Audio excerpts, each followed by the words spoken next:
जो अपना आज का टॉपिक है roles law become a special case of Henry law. दोनों की इक्वेशन लिख ली मैंने, ये अकॉर्डिंग टू रोल्स लॉ और ये अकॉर्डिंग टू हेनरी लॉ। ये क्या है वेपर प्रेशर, ये क्या है वेपर प्रेशर, ये क्या है मोल फ्रैक्शन, ये क्या है मोल फ्रैक्शन, ये क्या है P note A vapour pressure of pure component. ये भी एक कॉन्स्टेंट होता है हर एक लिक्विड के लिए। और ये क्या है हेनरी कॉन्स्टेंट। तो ये भी सेम है, ये भी सेम है, ये भी सेम है, ये भी सेम है। डिफरेंस किसका आ गया, प्रोपोर्शनलिटी कॉन्स्टेंट का। किसका डिफरेंस है, प्रोपोर्शनलिटी कांस्टेंट का। अगर मैं आपको ये बोलूँ, ये स्पेशल केस ले लूँ एक, कि के एच पी नोट ए के इक्वल हो जाए, क्योंकि ये भी कांस्टेंट है, ये भी कांस्टेंट है।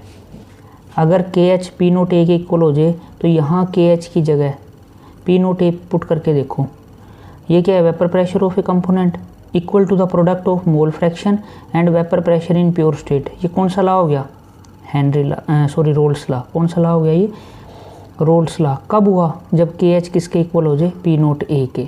जब के एच, तो ये इसका स्पेशल केस बन गया भाई। जब के एच पी नोट ए के इक्वल होगा तो जो आपका हेनरी लॉ था वो क्या बन जाएगा, रोल्स लॉ। क्या बन जाएगा, रोल्स लॉ। ठीक है, ये आपने ध्यान रखना है।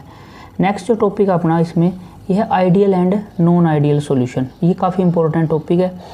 ठीक है जी, आइडियल सॉल्यूशन जो ओबे करेगा, जो बात मानेगा किसकी, रोल्स की। जो रोल्स लॉ को ओबे करते हैं वो आइडियल हैं, और जो रोल्स लॉ को ओबे नहीं करते वो नॉन आइडियल सॉल्यूशन। तो फर्स्ट ऑफ ऑल इसकी अपन ने डेफिनेशन दी है कि आइडियल क्या होंगे, जो रोल्स लॉ को ओबे करेंगे, और नॉन आइडियल जो रोल्स लॉ को ओबे नहीं करेंगे। ठीक है जी, फर्दर इनका और आप पढ़ते हैं आइडियल नॉन आइडियल का। देखिए भाई, आइडियल में ये मैंने एक बीकर में ए ले रखा है, ए फॉर सोल्यूट, पहले बता चुका हूँ। ये मैंने सोलवेंट ले रखा है, दोनों को मिक्स कर दिया, दोनों क्या कर दिया, मिक्स कर दिया। क्या बन गया, सॉल्यूशन ए बी। अच्छा, फ़र्क क्या है दोनों में, यहाँ तो सिर्फ ए में इंट्रैक्शन था, यहाँ किस में इंट्रैक्शन था, बी और बी में। यहाँ किस में इंट्रैक्शन है, ए और बी में। अब देखो, समझो इस चीज़ को। सपोज करो कि मिक्सिंग से पहले की बात कर लेते हैं अपन। मिक्सिंग से पहले ए का इंट्रैक्शन 100 था, बी का इंट्रैक्शन 100 था। Interaction between A and interaction between B 100। ये वैसे लेके चले हैं समझने के लिए। और मिक्सिंग के बाद भी इंट्रैक्शन 100 ही रहा, नो चेंज इन इंट्रैक्शन। ठीक है, जो मिक्सिंग से पहले इंट्रैक्शन था कंपोनेंट के बीच, वही बाद में कंपोनेंट के बीच इंट्रैक्शन आफ्टर मिक्सिंग। ठीक है भाई, तो एक तो पहला पॉइंट ये बन गया कि आइडियल सॉल्यूशन के अंदर मिक्सिंग से पहले जो इंट्रैक्शन रहता है, आफ्टर मिक्सिंग वही इंट्रैक्शन रहेगा। ठीक है जी। सेकंड थिंग,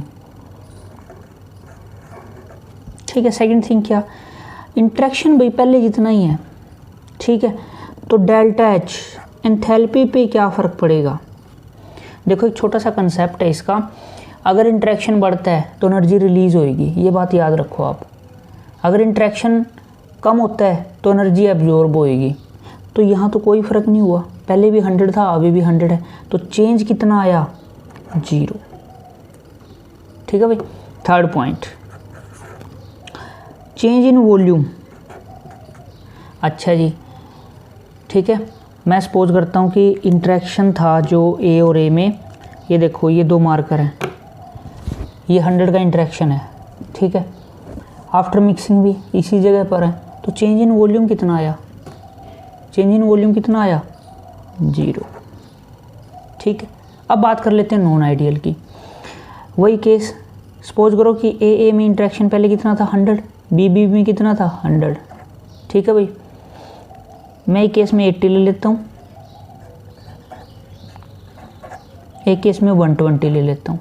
फर्स्ट केस क्या शो कर रहा है आपको, इंट्रैक्शन पहले से कम हो गया। सेकंड केस क्या शो कर रहा है, इंट्रैक्शन पहले से ज़्यादा हो गया। यही 3 केस बनते हैं कि आफ्टर मिक्सिंग या तो इंट्रैक्शन सेम है, या इंट्रैक्शन कम है, या इंट्रैक्शन ज़्यादा है। अगर इंट्रैक्शन चेंज होता है कंपोनेंट के बीच, अगर इंट्रैक्शन मैग्नीट्यूड है जो इंट्रैक्शन का, अगर वो चेंज होता है तो वो केस किसका आ जाएगा, नॉन आइडियल का। तो पहला पॉइंट ये बन गया भाई नॉन आइडियल का, कि ए या बी में जो इंट्रैक्शन था आफ्टर मिक्सिंग वो सेम नहीं रहा, या तो कम हो गया या फिर वो ज़्यादा हो गया। ठीक है जी। अब बात सुनो, सेकंड पॉइंट, हाँ भाई एंथैल्पी पे क्या फ़र्क पड़ेगा, चेंज इन एंथैल्पी। क्योंकि देखो सेम नहीं है, तो एंथैल्पी क्या हो जाएगी, चेंज हो जाएगी, यानी किसके इक्वल नहीं आएगी, 0 के इक्वल नहीं आएगी। ठीक है। Third case volume, change in volume, interaction change हुआ है, इंट्रैक्शन चेंज हुआ है। अब इंट्रैक्शन अगर बढ़ गया तो पार्टिकल पास पास आएंगे, वॉल्यूम कम हो जाएगा। अगर इंट्रैक्शन पहले से कम हो गया, अगर इंट्रैक्शन कम हो गया तो पार्टिकल दूर दूर चले जाएंगे, वॉल्यूम ज़्यादा हो जाएगा। अगर इंट्रैक्शन पहले से ज़्यादा हो गया तो पार्टिकल पास पास आ जाएंगे, वॉल्यूम कम हो जाएगा। तो यानी कि वॉल्यूम भी क्या हो जाएगा, चेंज हो जाएगा, नॉट इक्वल टू 0। तो पहला क्वेश्चन तो यहाँ से ये बनता है difference between ideal and non ideal. ठीक है भाई, अगर इंट्रैक्शन सेम रहे, first point ideal, change in enthalpy 0 ideal, change in volume 0 ideal है, ये ओबे कर रहा है। नॉन आइडियल इंट्रैक्शन चेंज हो गया भाई, एंथैल्पी 0 नहीं आएगा, चेंज इन एंथैल्पी 0 नहीं आएगा, चेंज इन वॉल्यूम 0 नहीं आएगा। ठीक है। अब ये दो केस हैं, एक केस क्या शो कर रहा है, इंट्रैक्शन कम हो रहा है, एक केस क्या शो कर रहा है, इंट्रैक्शन ज़्यादा हो रहा है। इनको आप अब अलग अलग डिस्कस कर लेते हैं। हाँ भाई, बड़े ध्यान से सुनना आपने। देखो, अगर इंट्रैक्शन पहले से कम हो रहा है तो इसको बोलेंगे पॉजिटिव डेविएशन, अगर इंट्रैक्शन ज़्यादा हो रहा है तो इसको बोलेंगे नेगेटिव डेविएशन। ठीक है। ओके, फर्स्ट डिफरेंस है, अगर इंट्रैक्शन कम है तो पॉजिटिव डेविएशन, इंट्रैक्शन ज़्यादा है तो नेगेटिव डेविएशन। ये कैसे भाई, देखो अच्छा सोचो, change in enthalpy, change in enthalpy, interaction पहले से कम हो गया, इंट्रैक्शन कम हो गया पहले से। तो एक बात जब तक आप केमिस्ट्री पढ़ रहे हो ये याद रखो, अगर इंट्रैक्शन बढ़ेगा तो एनर्जी रिलीज़ होएगी, अगर इंट्रैक्शन कम होएगा तो एनर्जी एब्जॉर्ब होएगी। इंट्रैक्शन कम हो रहा है, एनर्जी एब्जॉर्ब हुई है, यानी गेन की है। और कोई भी चीज़ जब आप गेन करते हो वो नेगेटिव में नहीं जा सकती, वो हमेशा किस में रहेगी, पॉजिटिव में। यानी कि चेंज इन एंथैल्पी क्या है इसका, पॉजिटिव। अच्छा भाई, थर्ड चेंज इन वॉल्यूम। अब खुद सोचना आपने, इंट्रैक्शन कम हो गया, इंट्रैक्शन कम हो गया तो पार्टिकल पास पास थोड़ी ना आएंगे, पार्टिकल दूर दूर जाएंगे, पार्टिकल दूर दूर जाएंगे तो जो वॉल्यूम है वो कम थोड़ी ना होएगा, वॉल्यूम ज़्यादा होएगा। और ज़्यादा वाली चीज़ को अपन नेगेटिव से थोड़ी ना लिखेंगे, चेंज इन वॉल्यूम क्या होएगा, पॉजिटिव। तो इसलिए इसको पॉजिटिव डेविएशन बोला गया। अब इस केस की बात कर लो, इंट्रैक्शन ज़्यादा है भाई, पहले से, पहले 100 था, अब इंट्रैक्शन कितना हो गया, 120। इंट्रैक्शन बढ़ गया, जैसे इंट्रैक्शन बढ़ेगा तो ये बात आपने याद रखनी है, जब भी इंट्रैक्शन बढ़ेगा एनर्जी हमेशा क्या होती है, कम होती है। और कम वाली चीज़ को आप किससे लेंगे, नेगेटिव से।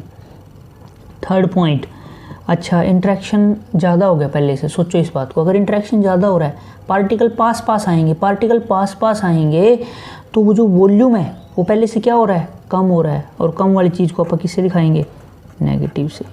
ठीक है भाई। एक लास्ट थिंग और देखो, लास्ट पॉइंट इसमें, रोल्स लॉ क्या कहता है,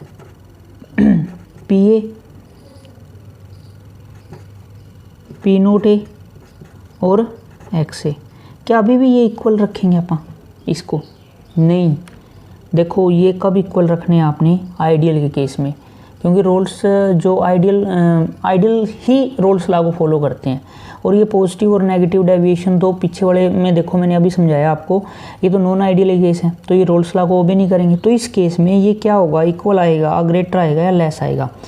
अब फिर आपने सोचना है इस पॉइंट के ऊपर, भाई पहले से इंट्रैक्शन है, जो पहले से जो इंट्रैक्शन है, पहले से इंट्रैक्शन कम हो गया ना, पार्टिकल फैल रहे हैं, फैलेंगे तो ज़्यादा प्रेशर एक्सर्ट करेंगे, तो इसलिए प्रेशर ज़्यादा हो जाएगा। अच्छा इधर आ जाओ, पी ए इक्वल टू नहीं, पी नोट ए एक्स ए। अब पहले से इंट्रैक्शन ज़्यादा हो गया भाई, पहले से इंट्रैक्शन ज़्यादा हो गया तो पार्टिकल पास पास आ रहे हैं, तो वो प्रेशर कम एक्सर्ट करेंगे कंटेनर के ऊपर, सिलेंडर के ऊपर प्रेशर, क्योंकि वो पास पास सिकुड़ रहे हैं। सिकुड़ने से क्या होगा, वो इकट्ठे हो जाएंगे तो कंटेनर की जो वॉल है उस पर प्रेशर कम एक्सर्ट करेंगे, तो प्रेशर पहले से क्या हो जाएगा, कम हो जाएगा। प्रेशर पहले से क्या हो जाएगा भाई, कम हो जाएगा। ठीक है। इसीलिए इसी तरह आप पीबी के लिए भी लिख सकते हो सेम, क्योंकि दोनों कंपोनेंट है ना। ठीक है, तो पीबी, ठीक है भाई। तो ये था अपना आज का जो लेक्चर था, ये मेनली बेस्ड है ideal and non ideal solution के ऊपर। तो आपने फिर से ध्यान रखना है, जो रोल्स लॉ को ओबे करते हैं वो आइडियल, और जो रोल्स लॉ को ओबे नहीं करते वो नॉन आइडियल। लास्ट में आपने देखा है आइडियल केस में रोल्स लॉ यहाँ इक्वल का सिंबल आता है। अब ये दोनों केस किसके थे? नॉन आइडियल के। तो इसमें ये केस आया, इसमें ये केस आया। बस एक थिंग आपने माइंड में रखनी है कि वो क्या, कि भाई जो जब भी पार्टिकल के बीच इंटरेक्शन ज़्यादा होगा तो एनर्जी रिलीज होएगी, अगर इंटरेक्शन कम होएगा तो एनर्जी एब्जॉर्ब होएगी। ओके।